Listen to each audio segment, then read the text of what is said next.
Warahmatullahi wabarakatuh. Alhamdulillah, kita hari ke berapa Ramadan ni? Hari kelima. Saya tahu kenapa hari kelima, walaupun tak tengok kalender, kerana saya prepare untuk live tazkirah 5 minit kita ini, bab 4, berpandukan kepada buku Beri 2 minit. Jadi kita mula pada 2 Ramadan, maksudnya pada hari ini 5 Ramadan lah kot. Dan kerana COVID-19 ni, hidup kita ni lebih kurang sama je rutin hari-hari bagi orang macam saya lah. Sentiasa ada di rumah. Kalau keluar pun 30 minit tiap-tiap hari keluar. Kenapa? Pergi ke pos laju, menguruskan urusan penghantaran buku. Baik, macam saya beritahu, setiap hari kita akan bermula tazkirah kita ini ataupun program kita pada pukul 6.25. Tetapi saya akan masuk ke FB saya ni awal 2-3 minit. Kenapa? Untuk persiapan dia lah. Jadi sementara menunggu orang tepat pada masanya 6.25, insya-Allah kita jalan berpandukan kepada jam yang ada di rumah saya ini. Tuan-tuan, hari ni rumah saya saya banyak kopiah tau. Macam-macam jenis kopiah ada. Tapi yang paling favorite saya warna putih . Baju hitam pun kopiah putih. Tetapi hari ni saya pakai kopiah ini. Tapi nampak tak pelik sikit kan? Ini dia 4 segi kat sini.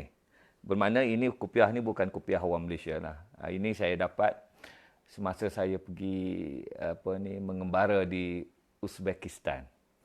Tetapi yang saya nak ceritakan bukan pasal kopiah ni. Tetapi menceritakan tentang, kerana saya dah sentiasa beritahu bila kita pergi mengembara, ke mana saja kita pergi, kita orang lelaki ni, kalau boleh carilah masjid untuk solat subuh berjemaah di masjid. Sebab subuh tak boleh jamak dan kasar. Dan setakat ini dah bila berjalan ni sejak balik daripada haji lah saya insya-Allah lah jumpa masjid. Pergilah negara mana, negara Islam ke tak Islam ke, akan berjumpa dengan masjid. Pasal apa? Kita nak cari rumah Allah dan Allah akan permudahkan. Jadi bila saya sampai ke Uzbekistan, saya pergi dengan ejen lah . Bila sampai di Uzbekistan, pemandu pelancong kami, bila berjumpa ramai-ramai yang kali pertama tu, dia kata, saya difahamkan di antara tuan-tuan ni memang nak pergi sembahyang subuh ke masjid. Dia yang sebut macam tu. Saya pun tak tahu arrangement telah dibuat macam tu. Tapi sebab kita menyatakan kepada pihak penganjur, kalau boleh saya nak pergi ke masjid lah, tak payahlah, tak apa, kos kami tanggung sendiri, tak kisah. Jadi dia kata, saya difahamkan ada orang nak pergi ke masjid. Jadi saya boleh uruskan, dia kata. Tengok bagaimana Allah memudahkan. Dan dia kata selama beberapa tahun dia menguruskan jemaah ni, dia kata inilah pertama kali orang minta nak pergi masjid. Memanglah always ada orang pertama kali, always ada yang pertama kali. Dan dia agak sukarlah nak bangun pagi, pukul 4 lebih nak bangun pagi. Tetapi akhirnya selepas 2-3 hari, dia kata pada saya, dia kata, Prof, doktor dia panggil. Prof, dia kata saya ni dah jadi seronok dah. Bangun pagi pergi ke masjid. Esok, doktor nak pergi tak? Ke satu masjid jauh sikit. Daripada hotel kita ni, 30 minit nak kena pergi. Tapi masjid ni besar, dia kata. Nak pergi tak? Saya kata, saya nak pergi. Jadi saya, Roza, rombongan saya, dan saya beritahulah yang jemaah lelaki kata, siapa nak pergi esok masjid? Saya belanja taksi. Okey. Jadi ramai juga yang pergi. Sampai di sana, saya tengok kereta. Ya Allah, penuh kereta. Dan kerana jauh tu, kami sampai tu lewat sikit. Dah nak kamat dah. Dah bunyi, masa nak masuk tu, dah nak kamat dah. Saya masuk tu, ya Allah, terkejut saya tengok tuan-tuan. Saya pun kira. 1, 2, 3, 4, 5, 6. 14 saf. 14 saf. Kalaulah daripada hujung sana sampai hujung sana, satu saf tu dalam 100 orang, saya agak je lah 100 orang, maknanya 14 saf kali dengan 100, 1,400 orang sembahyang subuh di Uzbekistan, negara yang pernah dijajah di bawah pengaruh Rusia selama berpuluh-puluh tahun. Dulu, masjid nak ada pun susah. Masya Allah, itu yang saya termenung tu. Kondo saya ni, tak sampai satu saf. Yang pergi solat subuh. Kadang-kadang 6 orang, 7 orang je. Mana ada halangan, tak ada halangan apa. Tapi dia atas individu lah. Nak pergi ke tak nak pergi tu. Kefahaman dia. Macam mana? Baik. Jam saya dah 6.25. Ini satu pengajaran lah. Bila tengok kopiah ni, saya teringatlah. Bila kita berjalan, kita memerhatikan keadaan, macam-macam kita boleh tengok. Baik tuan-tuan, kita tak lama ya.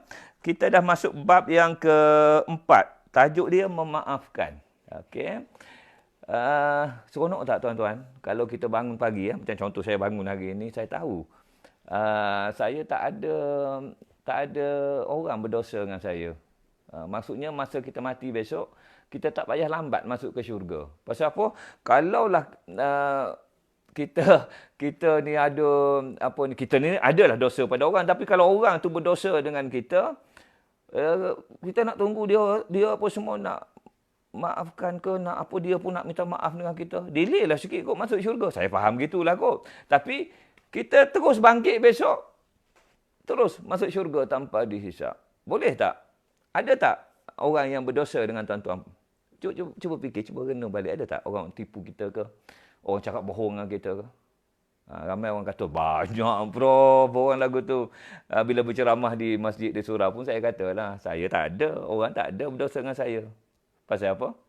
Saya pegang ayat ini ya, dalam surah Al-Imran ya, ayat 134. Allah kata apa? Saya tengok kejap ya. Dia kata apa? Siapakah yang mereka yang bertakwa? Ini saya tulis dalam buku Beri 2 Minit ni. Saya pun jawablah.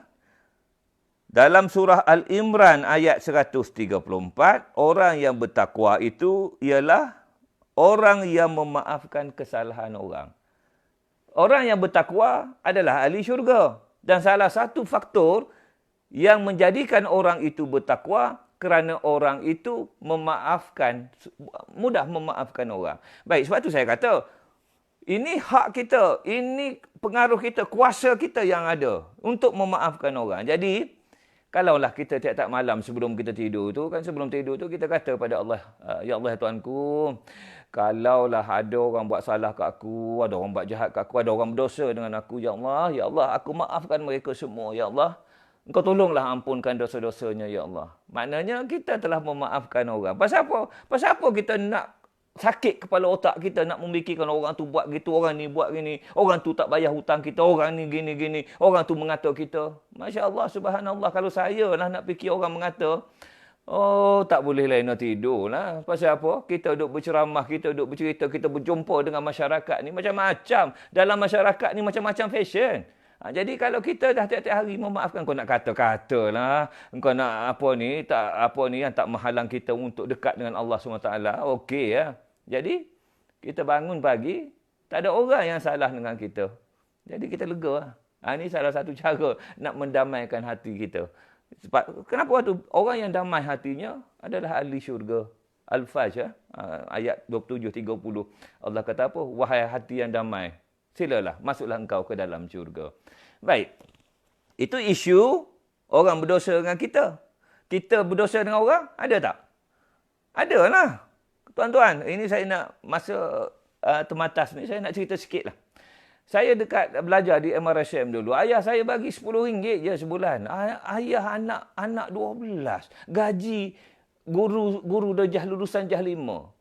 700, 800 gaji dia pada masa tersebut nak menanggung 12 orang. Tapi anak dapat masuk MRSM, saya lah. Dia bagi RM10 sebulan je untuk belanja.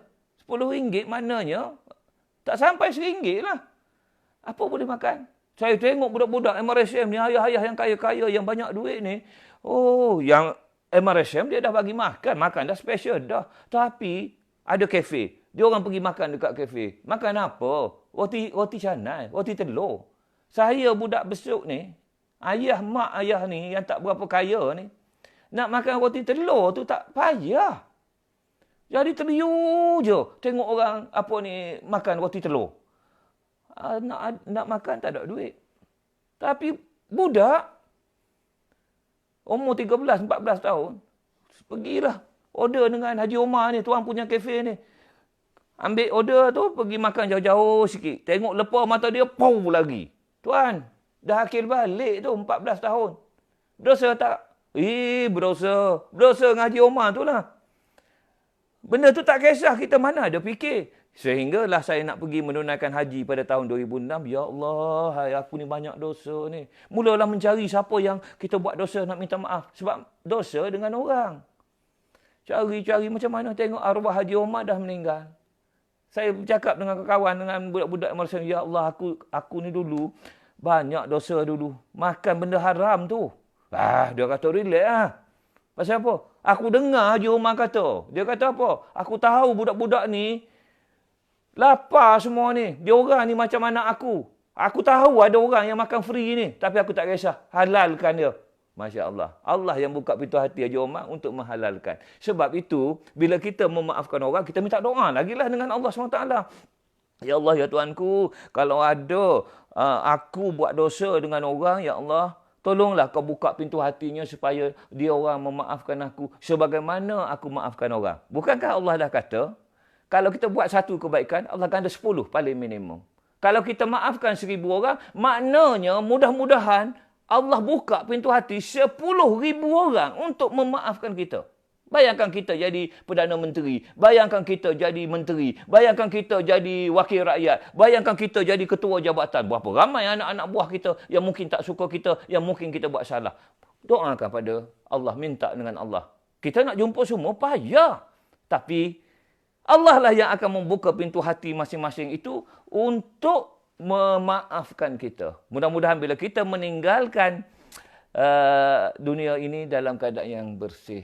InsyaAllah tuan-tuan dan puan-puan, 5 minit, semuanya itu terpulang kepada kita.